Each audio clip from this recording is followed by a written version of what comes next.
अभी यूपी का शेर कौन है? मैं तो यूपी का शेर नहीं, मैं तो भारत का शेर कहूँगा, हमारे अखिलेश भैया। डंके की चोट पर ये कह सकता हूँ कि इस बार भाजपा को अगर कोई टक्कर दे सकता है तो समाजवादी विचारधारा टक्कर दे सकती है। तो भारत एक सोच देख रहे हैं आप, और गगन यादव जी हमारे साथ मौजूद हैं और अपनी बात बहुत मजबूती के साथ रखते हैं। समाजवादी पार्टी का पक्ष भी बहुत मजबूती के साथ रखते हैं, उनसे ही बात करते हैं। गगन भाई, कितना फाइट देखने को मिल रही है उत्तर प्रदेश में इस बार? समाजवादी पार्टी इंडिया गठबंधन आज की डेट में कहाँ खड़ा है? सबसे पहले बहुत बहुत धन्यवाद।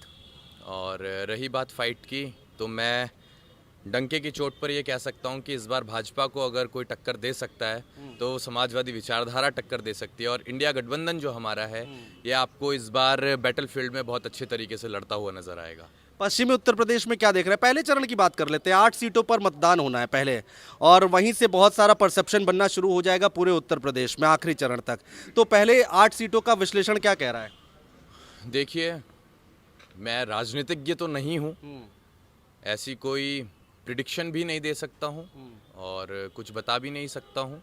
बहरहाल इतना ज़रूर कह सकता हूँ कि चुनाव में आपको मज़ा आने वाला है, और जितनी मजबूती से इस बार कैंडिडेट चुनाव लड़ेंगे उसी से आपको अंदाज़ा लग जाएगा कि आगे किसकी लहर और किसकी हवा चलने वाली है। भारतीय जनता पार्टी के लिए क्या कहेंगे? मेरठ की धरती पर हम लोग खड़े हैं, अरुण गोविल को उन्होंने उतारा और एक परसेप्शन बनाने की ज़रूर कोशिश की जा रही है कि भाई टीवी सीरियल में भगवान राम का उन्होंने रोल किया था, और अयोध्या की आवाज़ आप देखते ही हैं, राम के नाम पर वोट मांगे जाते हैं हमेशा भारतीय जनता पार्टी की तरफ से। तो एक परसेप्शन बनाने की कोशिश ज़रूर है। बहरहाल ये बड़े दुर्भाग्य की बात है कि जिस धारावाहिक को भारतीय बड़े भाव के साथ देखा करते थे और एक इमेज क्रिएट करी थी उन्होंने, एक पर्सनालिटी की, उस इमेज को धूमिल करने का प्रयास भाजपा ने बखूबी बहुत अच्छे तरीके से किया है। मेरा ऐसा मानना है कि उन्हें पॉलिटिक्स में नहीं उतारना चाहिए था, क्योंकि लोगों के अलग इमोशंस अटैच थे उनके साथ, और ये एक बहुत बड़ी गलती समझ लो। और मुझे ऐसा लगता है विनाशकालीन विपरीत बुद्धि, जब कुछ बदलाव होता है तो कुछ ऐसी छोटी गलतियां लोग करते चले जाते हैं, और ये बहुत बड़ी गलती है। उन्हें मेरे ख्याल से तो नहीं उतारना चाहिए था, क्योंकि एक रील में और एक रियल लाइफ में बहुत डिफरेंस है। जिस इमोशन की आप बात कर रहे हैं कि अटैचमेंट था जनता का, उसी इमोशन का यहाँ पर वही चीज़ यहाँ पर यूज़ की जा रही है। आपको लग नहीं रहा है उसी का फ़ायदा मिलेगा क्या? आप खुद सोच के देखिएगा। एक बार अरुण गोविल साहब ने अपने एक इंटरव्यू में कहा था कि बैक स्टेज वो एक बार स्मोक कर रहे थे, तो लोगों का एक इमेज बना हुआ था उनके प्रति कि ये तो राम जी हैं। तो उनसे उनके किसी फैन ने आकर कहा कि हम तो आपको भगवान मानते हैं और आप यहाँ पर धूम्रपान कर रहे हैं। तो that moment he quit smoking, और ही रियलाइज्ड कि मेरे से गलत हो रहा है। तो आप खुद देखिएगा कि क्या इमोशंस हैं लोगों के। आज एक राजनीति के चक्कर में उन इमोशंस के साथ मुझे ऐसा लगता है कि खिलवाड़ हो रहा है, और राजनीति में उन्हें दूर रहना चाहिए था। हम लोग हैं ना लड़ने के लिए, ठीक है। बीजेपी आप कह रहे हैं कि बीजेपी अभी पता चल जाएगा किसकी लहर है, क्या है। वो कहते हैं 370 हमने हटाया, 3 तलाक हमने हटाया, यहाँ पर सड़कें हमने बनवा दी, अब राशन हम दे रहे हैं, शासन हम दे रहे हैं, कानून व्यवस्था हम सही कर रहे हैं। देखिए, बताने के लिए तो बहुत कुछ है। अगर हम भी ताकत में आएंगे कभी तो 1 की 4 बता सकते हैं, जो कि हम लोग नहीं करते हैं। और यही शायद सबसे बड़ी गलती है कि हम उस चीज़ को जितना करते हैं उतना प्रेजेंट नहीं कर पा रहे हैं, उसको उतना ज़्यादा दिखा नहीं पा रहे हैं। लेकिन भाजपा की ये बहुत अच्छी खूबसूरती है, जिसके लिए मैं धन्यवाद कहना चाहूँगा कि उन्होंने हमें सिखा दिया है कि करो 1 और गाओ 10।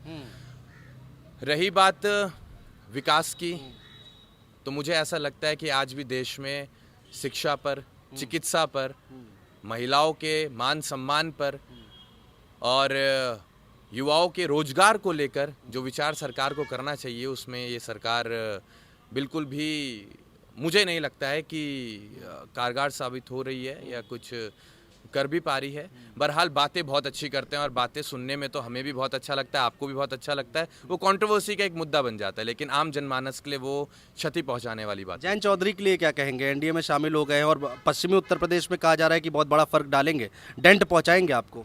हम पश्चिमी उत्तर प्रदेश से ही आते हैं और मेरठ से ही मैं हूं, और मैं कह देना चाहता हूं जयंत चौधरी ने अपने ही पैरों पर कुल्हाड़ी मारी है। और जिसका खामियाजा उन्हें भविष्य में ज़रूर भुगतना पड़ेगा। आराम से चलते, जल्दबाजी किस बात की थी? एक भारत रत्न दे देने से आपने खिलवाड़ किया है उन लोगों के सपनों पर, विश्वास पर, उम्मीदों पर, जो आपको एक बदलाव के तौर पर देख रहे थे और समाजवादी विचारधारा से आपको जोड़कर देख रहे थे। तो मैं ये यकीनन कह सकता हूँ कि भविष्य में उनकी राजनीति खतरे में है। जाट समुदाय का एक बड़ा तबका है गगन भाई, वो कह रहे हैं कि भाई हम जयंत चौधरी को धोखा नहीं दे सकते हैं। भले वो समाजवादी पार्टी इंडिया गठबंधन के लोगों की तारीफ कर रहे हैं, मैं गया था, मैं कैराना गया था, इकरा हसन की तारीफ कर रहे थे लोग, लेकिन कह रहे थे कि हम भाई धोखा नहीं दे पाएंगे जयंत चौधरी को। ये लोग ना इमोशनली कनेक्ट होते हैं अपने समाज के साथ, तो एक समाज के नाते वो ज़रूर कहते हैं कि हम अपने व्यक्ति को, अपने नेता को धोखा नहीं देंगे, जो कि सही बात भी है। अगर जंगल में शेर ही नहीं होगा तो जंगल सुरक्षित नहीं होगा। इसी प्रकार से समाज में नेता नहीं होगा तो समाज भी सुरक्षित नहीं होगा। तो उस इमोशंस के साथ अगर देखा जाए तो वो बहुत अच्छी बात कह रहे हैं कि हम अपने को धोखा नहीं देंगे, अपने का साथ देंगे। लेकिन ऐसे साथ का भी क्या फ़ायदा जब एक मास को आप कैटर ना कर पाएँ, एक मास को आप वो चीज़ें ना दे पाएँ जिनकी उन्हें आवश्यकता है। अभी यूपी का शेर कौन है? मैं तो यूपी का शेर नहीं, मैं तो भारत का शेर कहूँगा, हमारे अखिलेश भैया भारत के शेर हैं। क्योंकि आज की तारीख में अगर अपोजिशन के सामने कोई टक्कर ले रहा है और उन लोगों के लिए लड़ने का काम कर रहा है, उन लोगों की आवाज़ उठाने का काम कर रहा है जो पीड़ित हैं, शोषित हैं, वंचित हैं, तो वो एक ही शेर है, वो है हमारे अखिलेश भैया। और हम चाहते हैं कि हम जैसे भी छोटे छोटे शेर उनको ताकत देने का काम करें और उनकी दहाड़ में एक अपनी आवाज़ डालकर इस भाजपा सरकार को बहरा करने का काम करें। ईमानदारी से बताइएगा, आखिरी सवाल, 80 में से कितनी निकल रही हैं? ईमानदारी की बात कही है आपने, तो ईमानदारी से मैं टिप्पणी नहीं करना चाहूँगा इस बात पे, क्योंकि मैं एक ऐसा व्यक्ति हूँ, क्योंकि ग्राउंड लेवल पर हम लोग काम करते हैं। मैं जो कहता हूँ मैं वो करता हूँ, और मैं कोई भी ऐसी बात नहीं कहना चाहता जिससे कि वो प्रिडिक्शन ही गलत हो।